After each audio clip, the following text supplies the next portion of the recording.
PLM for 15 years. Awesome. Jos? I'm also writing blogs. I'm the virtual Dutchman, and I have a profession as a PLM coach. And the legendary Martin? No legendary, Martin. Martin Eigner, 40 years PLM experience, still busy right now with a lot of consultancy, blogging. PLM is my DNA. So anyway. I think we've got a good 200 years of PLM on the cast on this time once again. Patrick is going to introduce him in a second, and he's actually going to lead the discussion today because he did this. He actually does a class, so we're actually doing a virtual class today of experts. And so, Patrick, you want to introduce yourself and then introduce the subject? Yes, happy to. Thank you, guys. I'm noticing that we can get to 200 years with fewer and fewer people. Have you guys noticed this too? So That's very nice. So let's see. I've got a few slides, and then we'll get into things. But I just want to set things up. And this is an intro slide. I gave this talk a couple of weeks ago, and this is an intro slide from that. So my name is Pat Hillberg. I teach a course at Oakland University. Oakland University is near Detroit.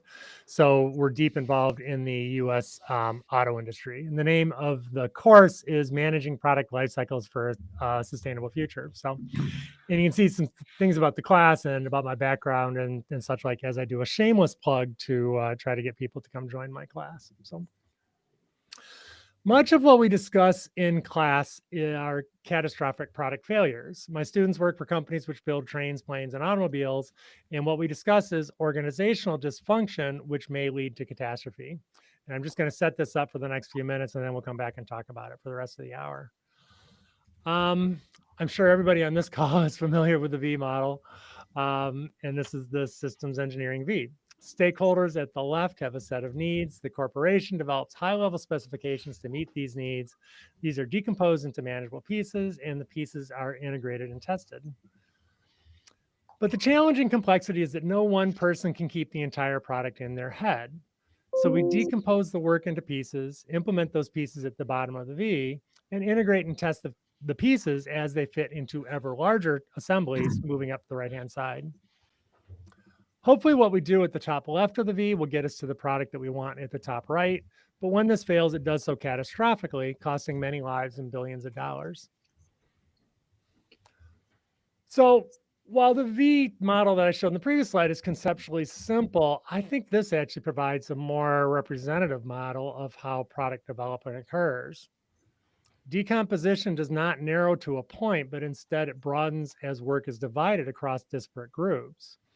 While each subgroup exists within the larger system, each subgroup is also incentivized based on its own goals. And this creates a systemic dysfunction in which low-level implementation decisions are not tested until they become a small piece of the larger whole.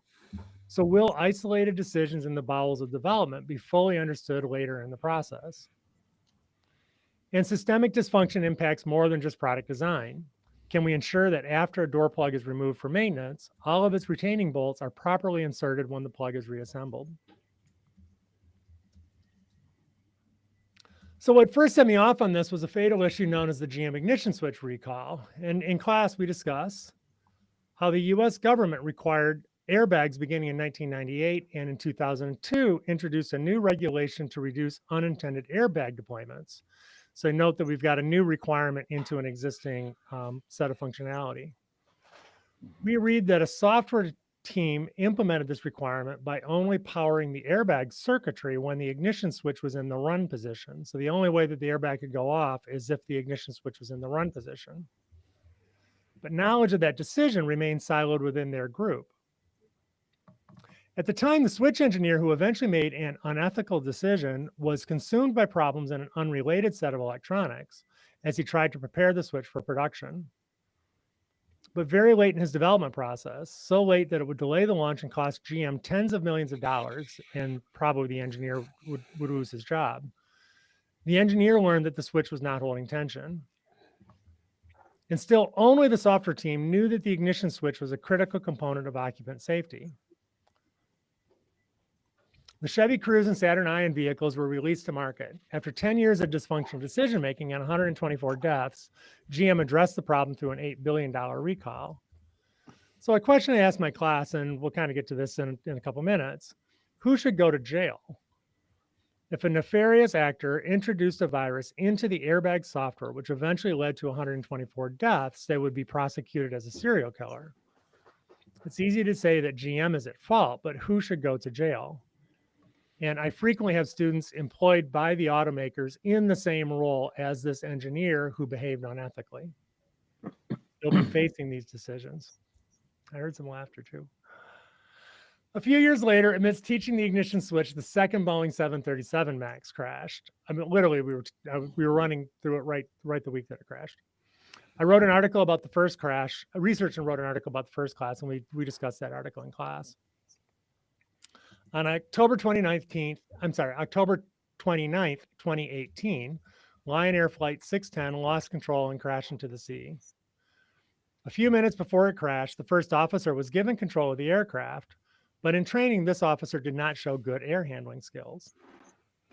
He had been handed control a few minutes earlier. The pilot had been fighting the controls since takeoff and needed some time to think through the problems that he had been having.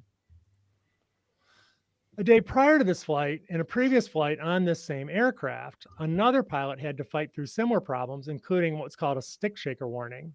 And flight safety rules indicate that the pilot should have returned immediately to his departure airport. However, he flew the plane onto its destination and did not even report the stick shaker event. Just prior to this flight, a maintenance technician replaced an angle of attack sensor but failed to properly calibrate it. The indicator gave a false indication that what was actually a level aircraft was about to stall. And in that case, it forced the nose down. And 1 year prior to this, the angle of attack sensor was refurbished at a supplier facility in Florida and calibrated on a machine which had a switch set in the wrong position. The miscalibrated sensor sat in inventory for a year waiting to be used. So let's look at this from the Boeing product development perspective. In 2011, they lost a large order which they had expected to sell to American Airlines. This created a business need for a modification to the 737 model to reduce the use of fuel but require no pilot retraining. Designers chose a larger engine, but being larger, it needed to be placed further forward on the wings. And this might cause a rare instability through changing flight dynamics. The following year, the new model's first test pilot was asked to allow for a piece of software-controlled autonomy called the MCAS to address this occasional instability. He resisted the request, but was eventually convinced by engineers to include it only in rare circumstances which were triggered by both high angle of attack and high acceleration turn. This test pilot felt that most pilots would never see this occur in their careers. But 4 years later, in January 2016, the original test pilot had retired. The new pilot advocated for increased use of the MCAS. It was now enabled based strictly on the angle of attack without the need for high acceleration. Engineers in this meeting described it as a quote unquote thoroughly run-of-the-mill decision that generated little or no debate. By November 2016, and just 5 months prior to its planned product launch, which is an FAA certification, a third test pilot who was responsible for defining pilot training was seeing strange behavior. This pilot had previously lobbied the FAA to remove mention of the MCAS from the flight manual. Removing it from the manual also removed the need to train pilots on what to do if the MCAS failed. Thus, no pilots were trained in how to manage an MCAS failure, and they were not even aware of its existence, which could take control of the aircraft away from them, as happened in the Lion Air crash and later in the Ethiopian Air crash. The 737 MAX product was launched, hundreds died, and Boeing has faced tens of billions in losses. They've had negative earnings ever since the first crash, which was 7 years ago now. So in class, I asked this question again: who should go to jail? I'll wrap up and then we can get to our conversation. So let's go back to the system V and note that there's a simultaneous V which impacts the organization, namely the transition from negative revenue during the development phase to positive revenue after launch. The organization is revenue negative until verification and validation are complete on the systems V. But when products become scandals, it is often years after the launch and revenue turns deeply negative. In the resulting legal investigations, we often find an ethical dilemma and a developer who chose a timely product launch over product safety. The complexities which lead to scandal are due to a lack of shared vision between these two V's. Developers who are testing against a set of requirements and the financial organization which is pursuing positive revenue. Both are needed, but what if they conflict? This becomes worse as we see the growth in autonomous products. The burden of operating the ship, the plane, or the automobile is placed on product developers, such as my students, rather than on the captain, the pilot, or the driver. As seen at GM, Boeing, and others, it is these product developers, students in my class, who face criminal prosecution. I developed this slide specifically based on mentoring a former student. She's one of the top safety experts in the world regarding autonomous vehicles. There's a qualification you can get, and there's 120 people in the world who have this qualification, including her. But note what she says. In the past few years, the past few years have been very rough. No one cares about safety, security, or quality. They only care about product launch. And literally 2 hours ago, I saw something from somebody dealing with at-home robots was saying very much the same thing. So in our world, there's a concept of a digital twin, which is that there can be a virtual representation of anything that exists in real life. And also a digital thread of information, which could extend all the way from engineering decision-making through service operations and into pilot training in the case of the 737 MAX. Such a thread might protect against future failures, but the necessary data stores for this thread would need to extend across all of these activities at multiple organizations for each of the million parts in every airplane. Yeah. What is the business model which can manage this?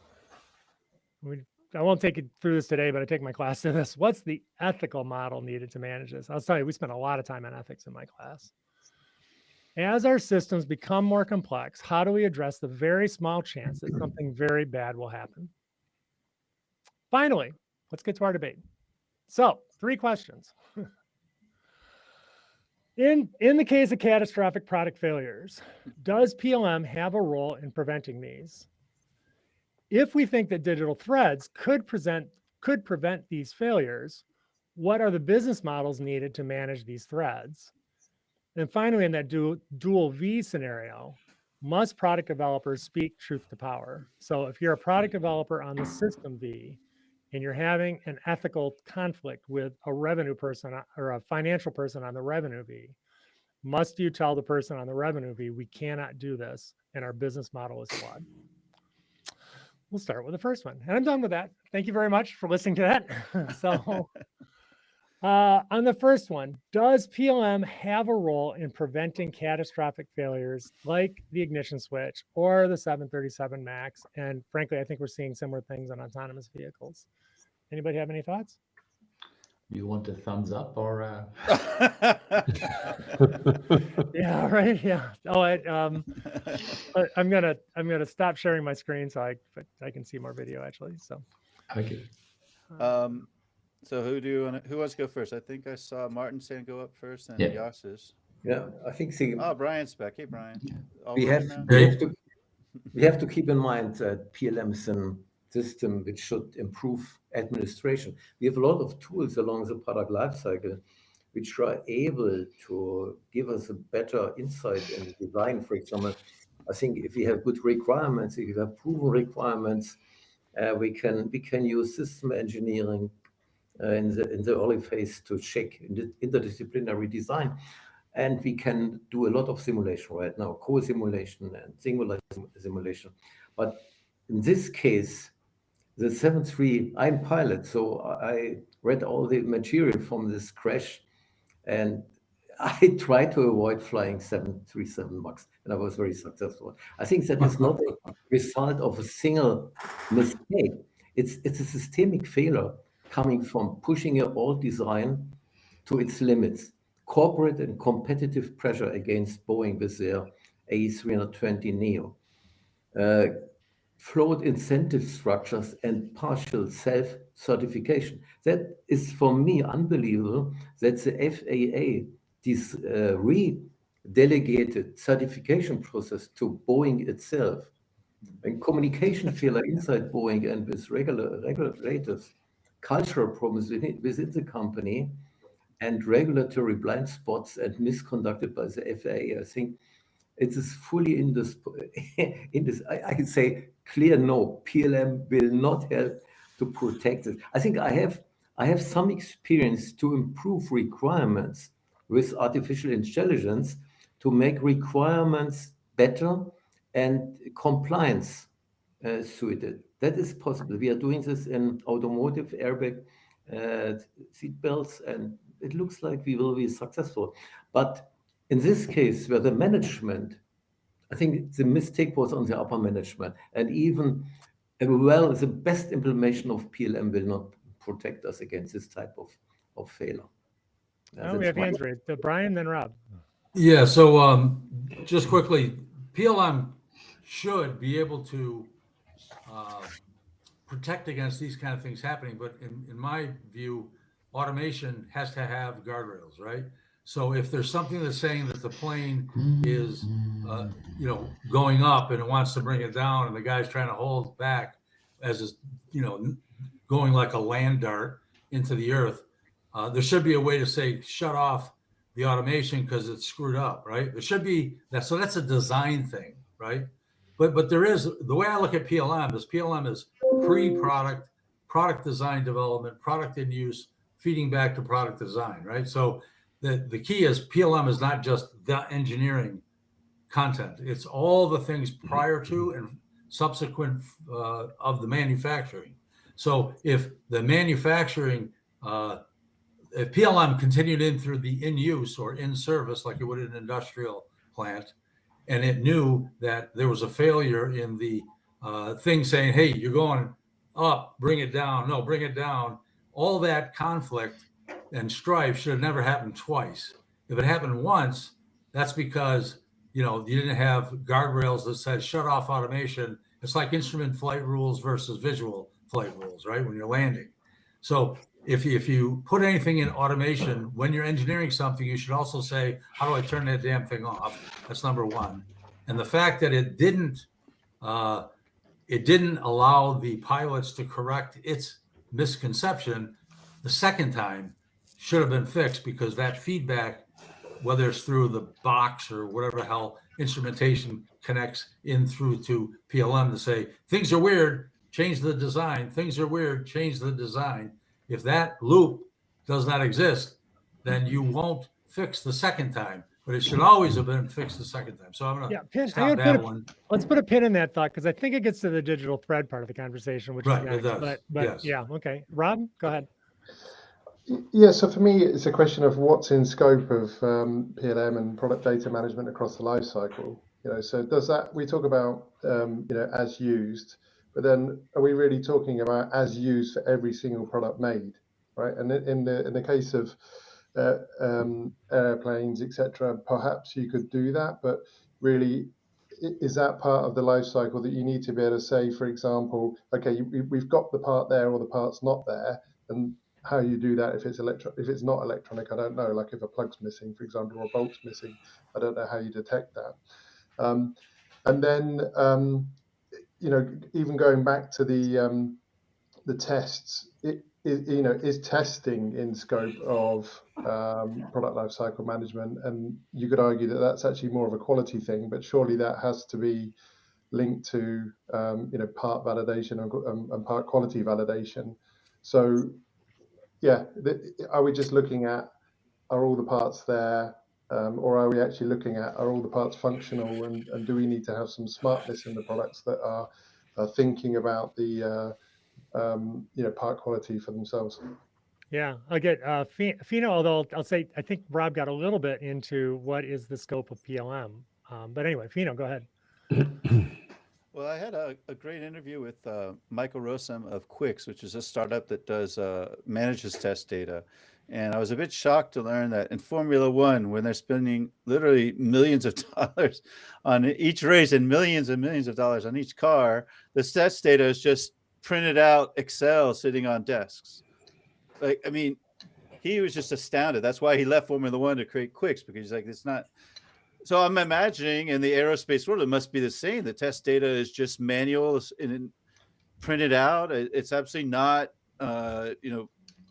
scanned and then read into a system, into an expert system using an AI agent to read it. And then ultimately, I mean, I've been writing a lot on LinkedIn about it. I think that ultimately there would need to be an agentic solution, and you need to have multiple agents, an agent looking at the test data and saying, wait a second, we flagged this particular, wait. This test here is really critical for safety because it was flagged as a requirement, and we're starting to see errors. So we really have to be careful on this. And then there should be an agent in the MRO system saying, hey, that part was serviced. What are the impacts of that? And then this test agent would say, hey, I've got an impact. And then there should be a requirements agent that these two can talk to and say, hey, dude, what was the deal with that requirement? And so I think that there's like an agentic discussion, because humans will never remember, right? That was like 2 years ago. I forgot that already. And that was a subcontractor, and he quit. So you can't really rely on the humans to do it necessarily, particularly in something as complex and spread out as an airplane across hundreds of subcontractors. And so I think today, could PLM solve it? No. But in 2-3 years with an agentic solution, with a really persistent method and an obsession of trying to make sure that all the test data and all these systems are online, then I think it could be possible. So that's Oleg, what do you think?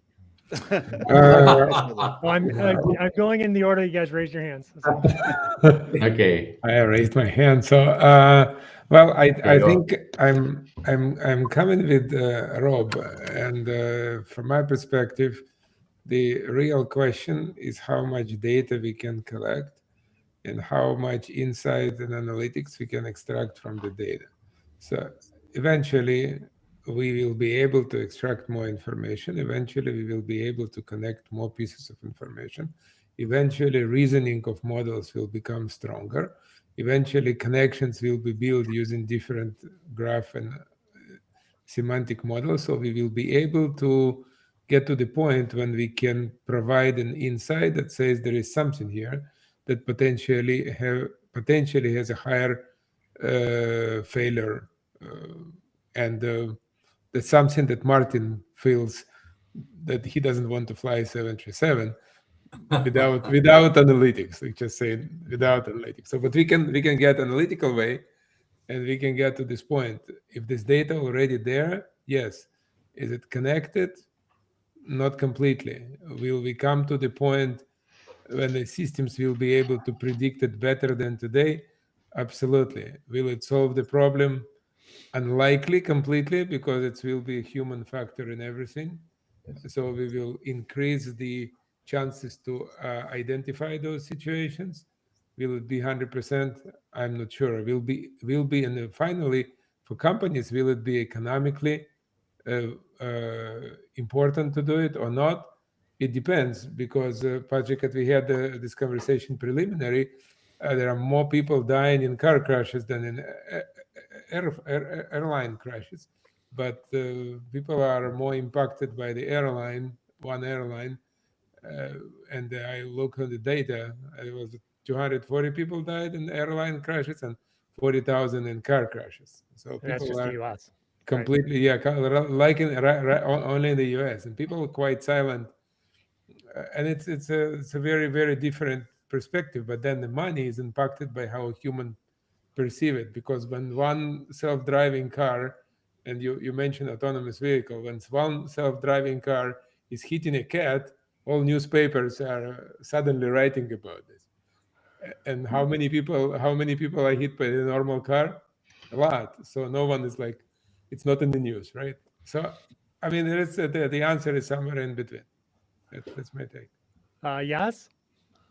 Yeah, I think I was an optimist, but I think I'm the pessimist now in the team. I mean, you think things happening in 2-3 years. And because if we rephrase the question about PLM, we probably would say a modern PLM data-driven infrastructure, would this avoid this type of accidents?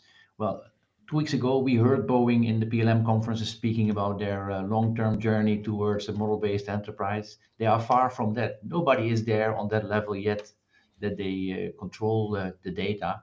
And therefore, yeah, we are, as very much already also your introduction, Patrick, it's a lot of human activity and integrity probably that is still where we depend on, because we cannot master the complexity anymore. And I personally think we will never master the complexity. So, okay, I've got a fourth question. I'll ask it fourth, but you guys have kind of brought it up a little bit. Is which do you trust more, the human in the system or the automation in the system? But we won't go there yet. Let's see. I'm going to move on to the next thing. Ken, do you have any comments? Well, I'm just wondering if we're in a perpetual state of catch-up. The complexity of technology is growing exponentially. And how do you, as an engineer, stay caught up, especially in the light of the Boeing situation? In '97, they merged with McDonnell Douglas. Prior to that, Boeing is a culture of engineering excellence. They shift focus to cost-cutting and financial targets. They moved their entire executive staff to Chicago, away from their R&D centers, so they're not having the water cooler conversations anymore with the engineering community, and they lost touch of that. After that, for the next 20 years, we've seen a massive explosion of technical capability in aerospace that has to be extraordinarily difficult to keep up with. When you're in the middle of a cost-cutting era, and meeting financial targets, you're not going to fund your R&D engine at a level that would allow you to understand all of the things that are critical, safety and reliability issues, and test accurately 100% of the time for all of them. It must have been an enormous mountain to climb. Yeah, I want to move on to the digital thread question, but I've got hands up from both Brion and Fino. Do you guys have? Yeah, I just wanted to touch on one thing. Sure. And Ken kind of brought it up that the humans that are using PLM, if there's a distraction like cost cutting, and they don't put in the necessary information, like I was talking about overriding some automation in the system, saying we're level, don't go down, we're level, to turn that off. If you don't have the engineers, the human thinking and the guardrails, then what you design and what the PLM system represents will be a loser, right? Because people are going to be flying out of the sky like darts at a family gathering. To Rob's point, he said that you got to kind of look at what is something that you would want to maintain the operational use of, and at some point it becomes dizzying in regards to the content you have to manage. Above my head is a fan, right? People have fans in their house. Now, to Rob's point, you may not want the fan talking to the back end system all day, all night, saying, I think I'm still good. I think I'm still good. Oops, I got a problem, and have those problems manifested in a quote design change. However, if you're going to get in an airplane or an automobile, it would seem that if you serialize the product, like an automobile with the VIN or an airplane with whatever the hell they use, that it would make sense that if people are entrusting their lives in that object called a plane, and that's probably why running over cats with a automated car is, gets all the air cover, because, the cat had no choice and the car just ran him over versus a human ran it over, right? Because that means a human was involved.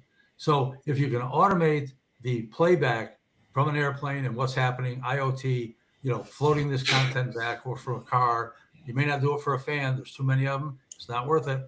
So there's ways to be able to include, and this gets to the digital thread that you're about to get into, the way in which content can be radioed back into the system, and using what Michael talks about of AI agents to go, whoop, that's crap. Whoop, that's crap. Ooh, interesting. Let me dialogue.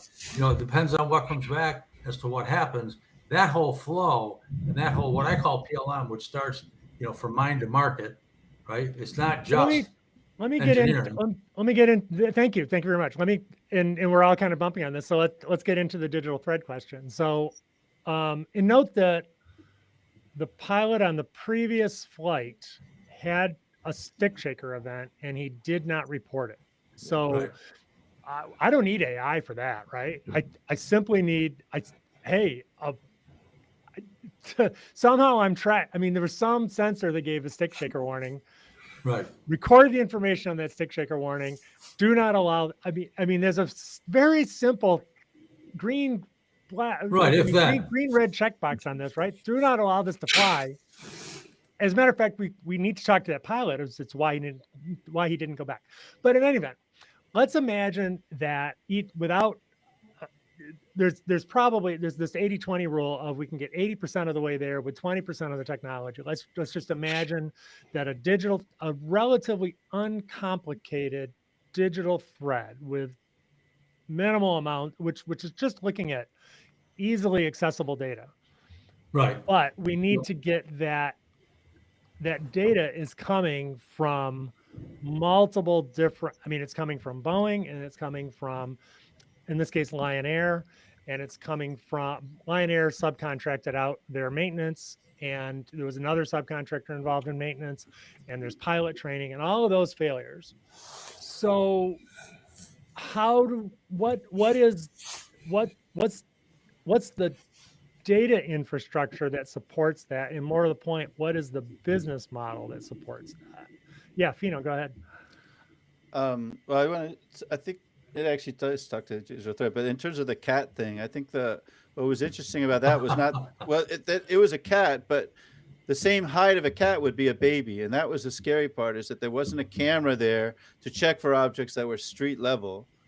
And that was a design flaw that should have been picked up in the requirements and wasn't even tested for, which shows that, to the point of digital thread, there should have been a digital thread there to say, why isn't there a camera looking at the ground? Because that's just important as looking straight on and looking to the sides, right? What did Waymo learn from the cat? Well, they need a camera pointing down. Yeah, but down without all the news stories, would Waymo have learned that? I mean, unless the bump after the cat was run over had been picked up by another sensor, right? I don't think they would have learned it. Ryan, we got to give other people some opportunity. Ken, go ahead. I guess I have more of a question. The black box is a recording device. Are the black boxes today IoT enabled in real time? Because none of those failures by the pilots to record those incidents would have gone by had the black box been IoT enabled in real time, talking to satellite, dumping data, and being at least periodically correlated to see if there were any glitches. Martin, so, do you know? Martin is a pilot. I'm wondering. Yeah, I would like to mention that I have projects with ALM, and I think the ALM concept is much better than what I see in the data structure, data model, the PLM system. In ALM, it's very typical that the requirements are connected to the test conditions and the simulation things. And I think with software, it's much easier. So we have typically one-to-one relationship between a requirement and the test condition. When we do the same, we did it with VW. There was a project, Fuse, it was called Functional System Engineering. We have to combine systems engineering, Cameo. So we connected requirements to function behavior, and then we can connect to the test condition. But that's not typical for a PLM environment. But anyway, I'm a little bit optimistic that we can stabilize and improve processes from requirements, system engineering, design, and testing. But that will not help when I think what Boeing did is that they sold the MCAS to the FAA. It looks like a paid optional feature. It was not mentioned as a major adjustment. Major adjustment has strong conditions and requirements, for example, redundancy. The very important angle attack sensor was only installed once, and no PLM system is able, the best installation, ALM, PLM, whatever, the best digital thread will not help when management try to misinform the regulation. Yeah, that is my problem. So I think when we take over some functions from ALM and PLM, and we improve the connection between the requirements and simulation and test, we can improve processes, but not in this case. That's right. So, Yeah, so sorry, I had Sure. my hand up for a second. I want to just address two things. Ken brought up the movement of the executives to Chicago for Boeing as an example. Therefore, you couldn't, as a lead engineer, walk into, quote, the business person's office and say, listen, Bob, we got an issue. We got to do something, so that the willful decision, like Martin brought up, to avoid visibility to something was owned by the human that made that decision. Because PLM cannot fix what isn't in it, right? It can't imagine things that don't get put into it. When it comes to the digital thread, ALM, PLM, I don't give a crap what LM, they should all be considered product lifecycle management. so Application lifecycle management. I mean, both you guys, are we dealing with PLM systems, which is technology that manages CAD and a little bit else? Or are we managing the product of the full extent of the product lifecycle? Right. Well, I'm saying we always right, come so back to this Patrick, debate. What is PLM? Well, Patrick, that's what I'm saying. You cannot solve the problem with what is currently, having been in this industry for 40 years, what is currently the core of CAD engineering, BOM management. You can't fix this problem. You have to go, and Michael brought up, is the test data part of it? It should be. Is in use content and connecting, as Ken said, the black box? It should be. All of it is product lifecycle management, right? It can't just be. So Rob, Brian, I got to give other people a chance to talk. Rob, what are you thinking? I mean, so one big problem is that the data belongs to the operator, and the product creator can't get their hands on the data legally and contractually. So that's one big problem. And secondly, for me, the digital thread is good for a post-mortem, but it's not alive. And actually, if you want to have live insight into what's going on in all of the products, that for me is then digital twin. Yeah. How would you get, to me, that you need a digital thread in order to provide live data back. Is that your understanding? Whether you call it digital thread, it's just kind of connected data ecosystem. But what my point is that the way I see digital thread is it's almost static, and you can trace information flow through, but it's not live. You don't have live checking against all of the products, etc. All it is saying is, did we build this thing to spec? What parts went on it, etc. And if you swap things out, then you've got a history, but it's very static. It's not live, and therefore, for me, a digital twin is something that is living and breathing and live and constantly cycling, so that you can be simulating and checking and validating, and which is incredibly complicated. I want to move on to Oleg. I agree with that, but just in terminology, I think that my sense is that the thread is needed in order to keep the twin alive. Correct. If I want to know how much gasoline is in my gas tank, I can bring up a lightweight digital twin of my car on my cell phone, which will tell me what's the air in my tires, what's the gas in my tank, and how long do I have in my oil life, right? But I need that communicated to me on a daily basis, which in my view is the thread. Oleg, your hands up. Yes, I was listening, and what comes to my mind is that I think there are potentially different problems that we are trying to solve. It's one problem that I deeply care about, is how to make data that can be collected and can be used. It's what was, I don't remember who said, the closed loop. I mean, we need to be able to use the data and to use analysis, and we can use it for the future prediction, and not only for future prediction, but for creation of the manuals and creation of the maintenance procedures, and creating like the things that analyze the design, the things that analyze procedures. So that's the one thing. On the other side, there are complete stupidity of the different reality of the human communication and organizational communication. I can give you a story. I had a visitor from Germany coming to me, and he looked on my ceiling. And I'm speaking about this propeller that you have, Brian, on top of you. And he said, It's called a fan, actually, not a propeller. This is the airline conversation. Okay, so let me use it. That's a plug for Hunter Fan. That's Hunter Fan. Wait a second. I mean, Is so it turbocharged? and the person is looking on this ceiling, and it was in the room with the bed, and he said, like, it's a horrible American decision. Like you put this fan in the ceiling, and what it will fail on me? Like I will die. So and he said, the completely you American and unsafe people, you like everything is built not according to the code. It's completely horrible things. Your airplanes like it was like going all over the place. And I took I asked for statistic, how many people get head injury from this fan falling down, and like even there are no US statistics. I think like two injuries reported in the hospitals in the United States from this injury. So it sounds very horrible on the ceiling for someone. That's a human perception. Like it's the same story with the cat. It's like a human perception is horrible.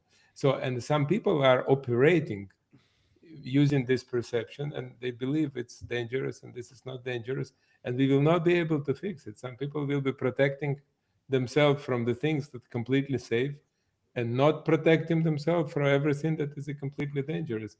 So it just will no PLM system will be able to fix it. I want to bring us back into the topic though. So Boeing has been earnings negative ever since the first crash.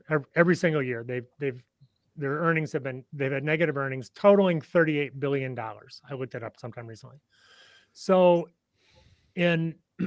so the first question, so my belief, and let me test my belief, is theoretically there's a data infrastructure called a digital thread, which could have recognized these problems in advance and therefore saved Boeing $38 billion. And in the immediate aftermath of the MAX crashes, 2 CEOs lost their jobs. So, and we frequently talk about the fact that, the CEO needs to get engaged in PLM. Well, let's save the CEO's job. Let's build a lifecycle manager that can trap all this. I'll get to Jos in just a second. Yeah. But how would we set that up? Yes, go ahead. Okay, so you don't fix legacy by firing the CEO. I think it's you have an infrastructure in place, and maybe 2 definitions. For me, digital twin is real time. And a digital twin don't run on documents. Digital thread, there we have 2 situations. We have the connected digital thread where we have the real-time information, and we have the documented digital thread, the coordinated, where people work with documents. And I think the last one, digital thread, is what still is in place in many places, and the connected digital thread, we are still far from that. And so we need to rely still on humans and human knowledge until we fix this digital connection. Sure. Martin, your hand was up a while ago, I think. I don't think I got to. Did you have anything, Martin? Sorry, you mean me? Yes, you, Martin Eigner, Dr. Eigner. So. But once again, I feel I repeat myself. So I really can imagine the digital thread is possible, not yet, but in the future. And I can imagine when we have good organization, good management, that we establish well-suited processes for change management, design management, test management, requirement management. I really believe that we are maybe 3-4 years we have the technology, but once again, if management fail, if the culture is bad, then the best process, the best technology will not save us. Yeah, I think that's a mixture between culture, management, behavior of the humans, and technology. And I think that is a real problem. So I think Boeing is a bad example to say PLM will not help us. Yeah? I think this is such a systemic failure that PLM is a niche to help in this case. Yeah. Yeah, and Fino, I'll get to you in just a second. Let me say the reason I make so much of point, both of the GM ignition switch and Boeing, but Boeing in particular, is it's a very well documented example. There's television shows on Netflix about this, right?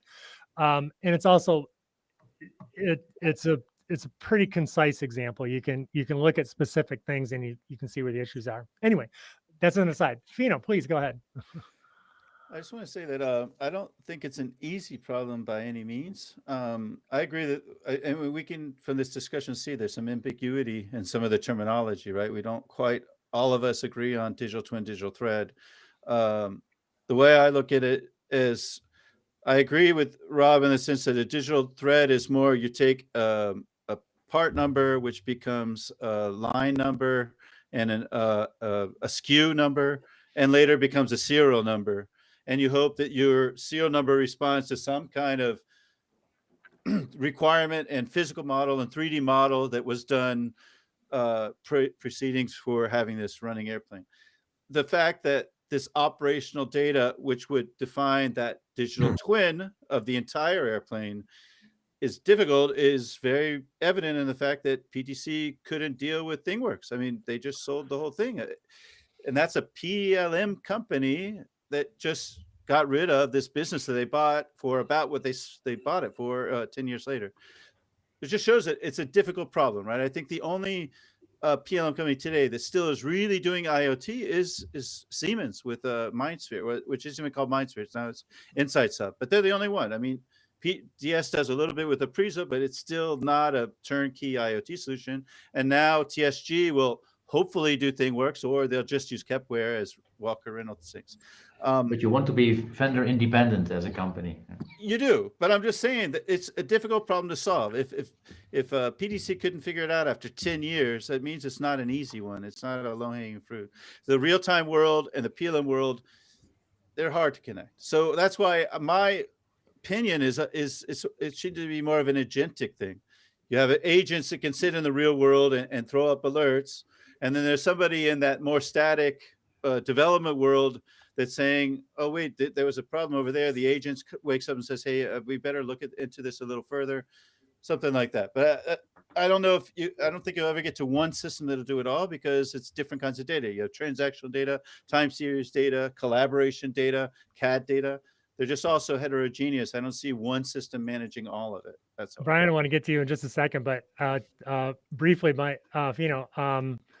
building management systems are doing IoT. So it's not coming out of, don't get me anything wrong about what Siemens is doing or anything else. I consulted as an expert witness on a patent lawsuit on managing buildings, and they're using all the same technology as is going on in factories, but they're way ahead in terms of actually monitoring the building as it occurs. Brian, you've been very patient, but leave me enough time for the last question. Yeah, that's fine. So two things. One is, while you guys were talking, I'm driving to Boston today, and my wife said, check the tires. And so I went onto my Toyota app, and I found that all my tires are good. So I didn't have to go out and actually, go ding, ding, ding, ding, ding on my tires. I could just look at the app on the phone, which is the IoT form, right? Which is digital twin, right? Which is connected content. I also, when driving the vehicle, if I'm in traffic and everyone stops, like not wanting to hit a cat, of course, Oleg, I mean, we're saving the cat. My brakes will automatically lock up, and a thing will go across the front saying, hey, jump out of the car. Yeah, no, it doesn't say that, but it locks up, keeps me from making contact, okay? So those are things where within the ecosystem of the vehicle, I've got things that say, oops, jam on the brakes, or I can look at my phone and I can see things that keep me from. I think that anything that people trust, that's an airplane, that's a boat, that's a train, that's a car, any kind of thing that people get into, trusting they will live through the experience, should have continuous IoT, because it's important to save humans, right? Cats, yes, we should be saving the cats, but the fact is, the humans in a car or a plane or a train or a boat should always be of utmost importance. And therefore, regardless of what it takes, IoT should be constantly monitoring. As Ken brought up, is the black box being monitored? It should be. And Oleg, Open Bomb has all this graph database, and I don't know enough about it because I'm not that deep into it. But the fact is that data can go jamming pretty huge. And at some point you recycle and say, after 10 years or after a year, we don't care about what happened before. And you can begin to undo and, deprecate that content. But there is ways to be able to take things that people trust, IoT them, and at the same time, assure product lifecycle management. Well, let me get to the last question, which does actually get to the trust part of, and it was my final question on the thing, is in that dual V scenario where you've got the systems V working versus the revenue V. And there's this point where the engineers they can't quite get to completion. They can't quite fulfill the requirement. The technology really is just too hard. And yet revenue is going more and more and more and more negative. And the financial people are saying, you got to release the product or the company's going to go out of business. You've got to, and that's what was the case at Boeing, and that's the case at GM, and that's the case in the autonomous vehicles. And just this morning, it was the case in humanoid robots. I read that article. So does the product developer have a moral responsibility to tell truth to power? Yes.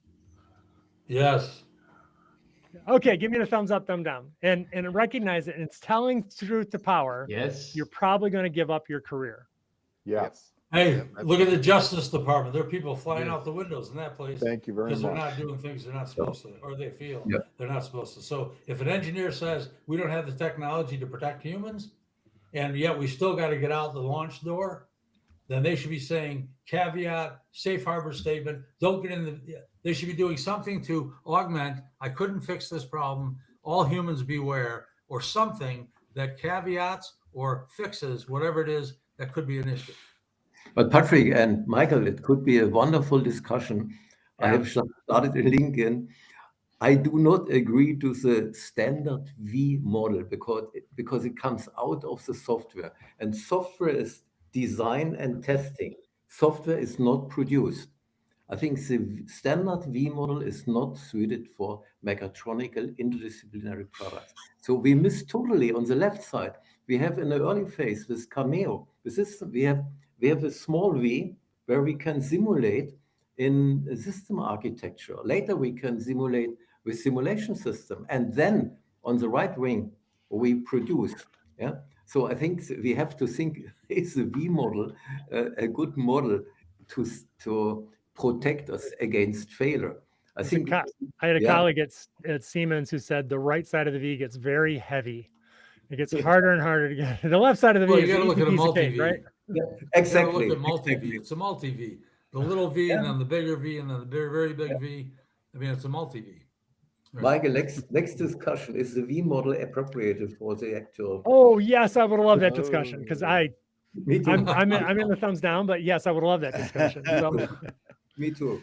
we're at 57 minutes. Maybe I should get the audience to take a vote, because I also think that the problem of sovereignty is really important too, right? And but we could also do a part 2 of this one on the V, and then talk about sovereignty. Well, although we are running out of runway for 2025, either of those could be really good discussions. I thought that was great. Did you guys have a good time? I felt we got through some of that stuff. That was cool. I was worried could have been a little bit more volatile disagreement, but actually we turned out for next time to Brian about the data flowing between companies. Would Brian pay $40 a month for the privilege of sending his vehicle data to Toyota so that they could analyze it and track it and store it?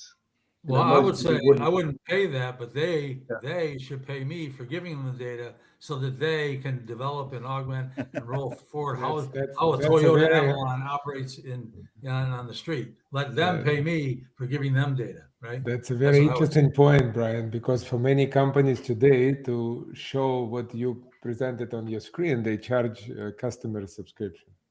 Well, that's because I didn't have to go down and check my tires. I just did it on the phone.